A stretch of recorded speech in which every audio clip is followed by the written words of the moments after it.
I hope everybody is having a wonderful Sunday, and I bring you 3 different topics. And today we're going to start with war. Okay, war has been kind of on the back burner. There's been talks of peace in the Middle East. There's been several peace deals signed in the past, year or so. And it's kind of gone dormant, right? Those Abraham Accords seem like they were months, if not years ago at this point, but they were merely towards the end of the election cycle.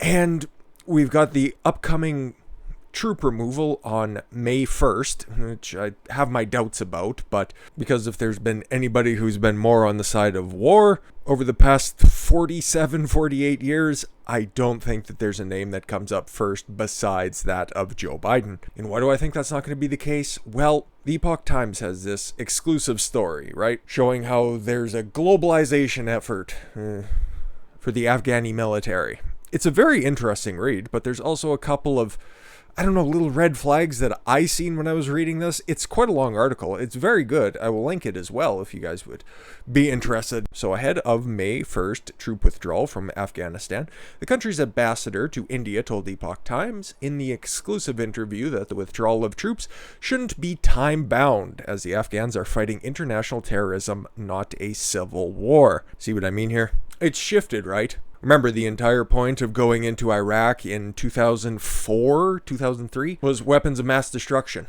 right?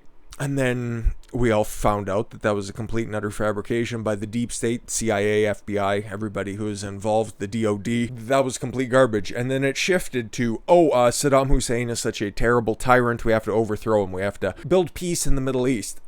And then Barack Obama figured that we could build peace in the Middle East through drone strikes by playing real-life Call of Duty in a warehouse container out in the middle of nowhere, remotely, just bomb people at will. And then Trump was like, listen, we're going to take it a little different. Okay, my people are telling me that the best way to do this is by sitting down with these people. And then, 5 peace agreements later? I don't know. But Orange Man bad still. Like I said, shifting targets, right? What started out as trying to get back at Afghanistan for harboring a bunch of Saudis and people from all over the Middle East who flew a couple of airliners into the Twin Towers that weren't necessarily from Afghanistan, and Bin Laden was found in the mountains of Pakistan. Anyways, it was definitely to get back at Afghanistan and overthrow that evil Taliban, right? And years later, 2 decades later, they're still trying to fight the Taliban. But now they've shifted from that because, there's no more civil war. Wait, what? I thought that's the entire reason why they needed to train up the troops. No, it's because they're going to be joining the global fight against international terrorism. And how do you win against that? You don't. You just keep pumping money into the military-industrial complex. And it looks like Afghanistan's hopping on board because they're all a part of that freedom initiative, whatever the fuck they're going to call it. The May 1st deadline needs to be revisited, needs to be considered thoroughly, and any decision on withdrawal of international forces needs to be based on ground realities and fights. Ambassador Fareed Mahmouzadeh, who formerly served as a senior political advisor to the Afghan National Security Council. I'd imagine that was probably early 2000s, early 2010s, somewhere probably in that area. It's not a conflict of Afghanistan, it's a conflict of the Afghans are fighting on behalf of the internationals and on behalf of this region. So please leave your international troops there because 19, 20 years of training and building up a military is it's not nearly enough time, even though it's the longest time in history of actively trying to nation build in one specific place with one concerted effort. But that's not what we're trying to do anymore, right? It's fucking garbage. I can't stand this. This is ridiculous. It's supposed to be taking people out, right? That's what the previous administration tried to do. They tried to get everybody out of Syria. And guess what happened?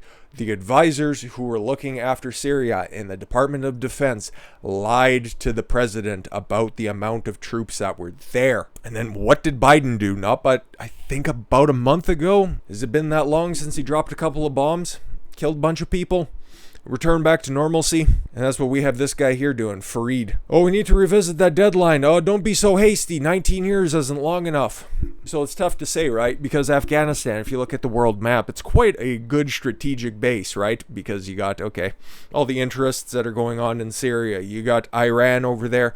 We don't know where the fuck they're quite lining up on things. They're getting a little bit more nuclear. Biden's been saber-rattling about getting back into the nuclear deal with them. And then you got Pakistan fucking up and joining forces with China to go against India, who are one of the strongest supporters, well, at least Modi was, of Trump in the previous administration. And then you got Blinken, warns that it would be a serious mistake for Beijing to attack Taiwan. I guess he's just trying to save face from the fact that the last time that the CCP were face-to-face with them, they got totally cock-slapped. Right? Well, obviously, it wouldn't take that much time for it to heal because, well, how much torque can you get on a fucking 3-inch crank? Let's be serious here. U.S. Secretary of State Antony Blinken said on April 11th, that's today, that it would be a serious mistake for the Chinese regime to attack Taiwan and expressed real concern about Beijing's growing intimidation against the island. Like they actually really fucking care. It's just a cultural difference, man. Come on! In an interview on NBC's Meet the Press. You see how they go to such qualified outlets? It's ridiculous. Blinken stopped short of saying whether the United States would respond militarily if the Chinese regime were to seize Taiwan by force, saying it wasn't going to get into hypotheticals. No, but we want to keep all of our military options open because those bombs ain't going to drop themselves. And going up against China right now, especially because you're saber-rattling against the only other legitimate quasi-superpower that's left, we'll get to them in a minute. You, my friend, are spreading yourself way too fucking thin.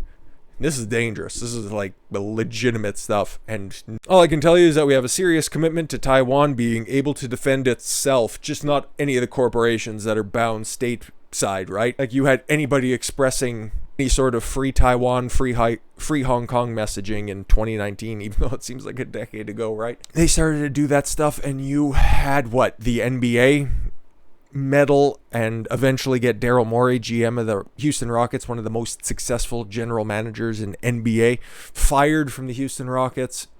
And then you had, on a much smaller scale, and I doubt anybody else would know about this, there was a esports professional, right? One of the best players of, was it League of Legends or was it Hearthstone? I can't quite remember. But he won, held up a banner, held up a sign that said Free Hong Kong, immediately was kicked out, and it was a Blizzard Activision game and sponsored tournament. And because Tencent owns so much of Activision Blizzard, but he got banned and he got his prize money taken away, and eventually he got some prize money back and he got unbanned and then they got rebanned. It was an entire fucking situation. But I just think that this is lip service. They don't give a fuck. The Biden administration couldn't give less of a shit about the health and safety of Taiwan, Hong Kong, any of those struggling independent nations in Southeastern Asia. In that context, it would be a serious mistake for anyone to try to change that status quo by force. Why would you bring that up? You fucking idiots. I swear, we're going to be in some kind of a war, and even up here in Canada, because, hey, it looks like Trudeau's once again just following the old man, just picking up whatever he's fucking dropping off his decrepit body. They're as close as two leaders could be right now. And as much as Biden's just an empty shell at this point, you think that that box wine mom who's sitting there right next to him, just making sure next time that he coughs that something of substance comes up, you think that she isn't going to be trying to exercise her military strength in order to seem legitimate? That bitch is as self-conscious and insecure as I've ever seen somebody.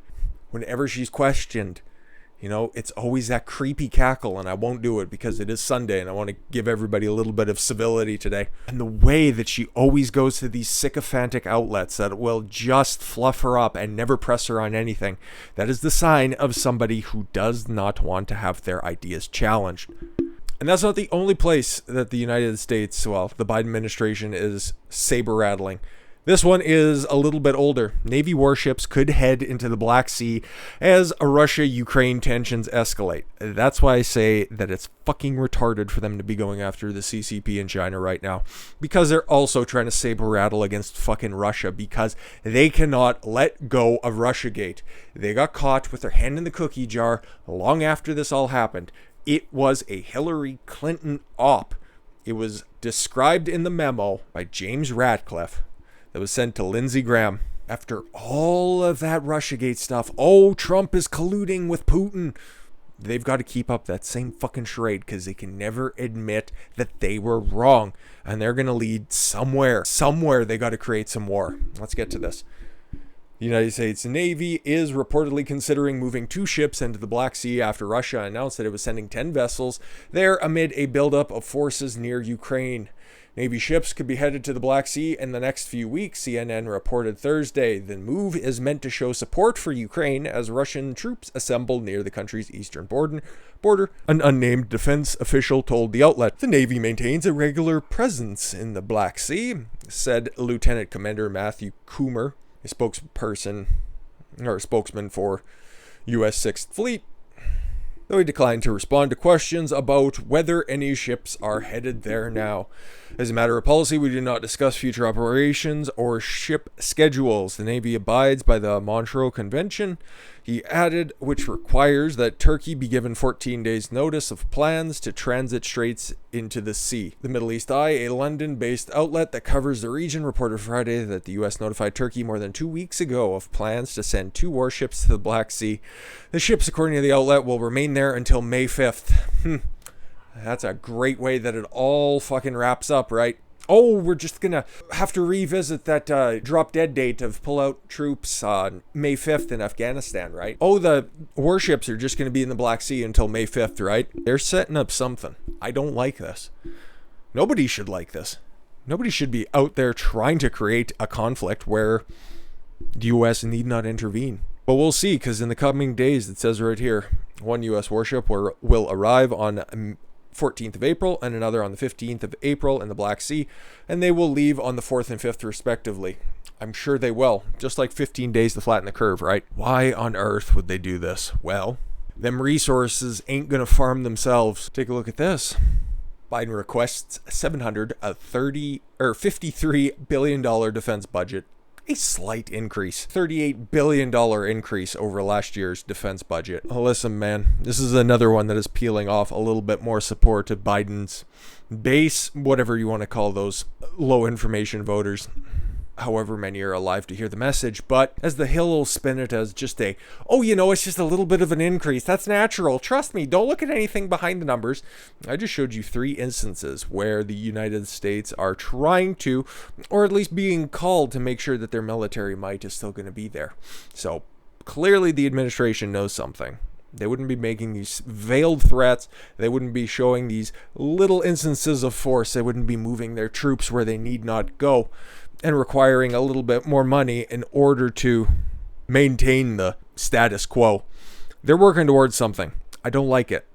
It doesn't sit right with me. So we'll be keeping an eye on this stuff because this is major. This is, can't downplay it. It's going to result in some dead kids. And with that said, I thank you all very much for the gift of your time. I've been Don Consuelo. I want you to follow your gut and get after it. Take care, everyone.